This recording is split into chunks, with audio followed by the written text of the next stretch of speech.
A great thrifting trip does not have to take up an entire day.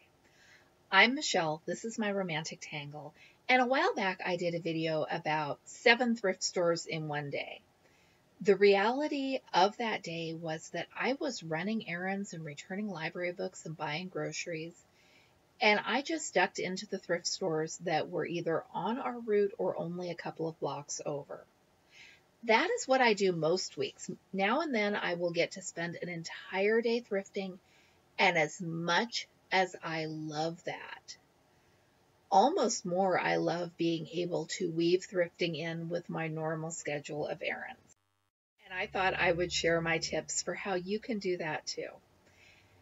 We live in a rural area, so when I drive into town to get groceries or return library books or buy chicken feed or whatever else I'm doing, I tend to be out for hours, and I will add another short stop at whatever thrift store we happen to be driving past. I actually used a timer while I was preparing for this video, and if I am just ducking my head in to see if there's anything interesting, it takes me about 5 minutes.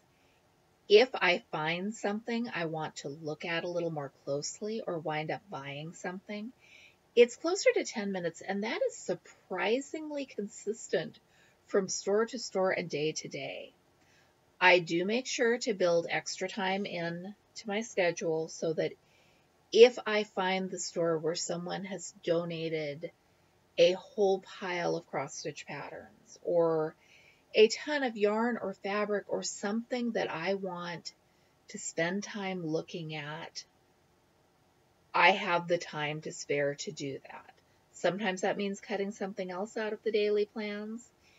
If my schedule is really, really tight, unfortunately, I'll just leave out the thrift stores for the day. I keep a running list in my head of the things I like to look at, the things I am actually looking for in hopes of buying. And that means that because I know these stores and I know where things are for the most part going to be, there are whole sections of the store that I don't even go into. I go into it knowing what aisles I want to look in and pretty much sticking to those aisles unless something catches my eye. If I'm shopping with the boys, it takes longer because there's a whole lot of mom look at this, especially when cornucopias are involved. If I'm shopping with my daughter, by mutual agreement, we spend a whole lot longer because she is shopping for clothing. And that is not something you can shop for as quickly as you can craft supplies or bric-a-brac, unfortunately. Shopping at the bins is another thing that I tend to hold off on until we've got a full day to devote to it. My daughter and I will usually drive up to Portland and go out for dinner and make an entire 13-hour trip out of it, which is an absolute blast. But most weeks, this is what I'm doing.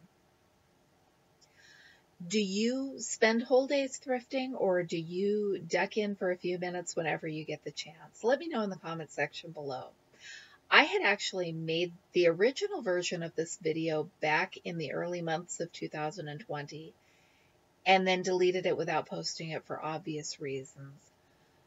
I do notice that thrifting is a little bit slower than it used to be because I'm more likely to wait until an aisle is empty or almost empty before I go down to look at that thing that caught my eye. But it is pretty close to normal these days.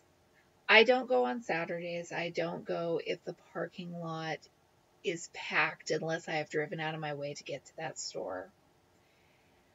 I'm having a lot of fun thrifting. It was, well, non-existent for a while, and then for a few months the shelves were bare and it was pretty bleak, but it started to be fun again. Thanks for watching. I'm Michelle. This is my romantic tangle, and I'll be back with more videos for you soon.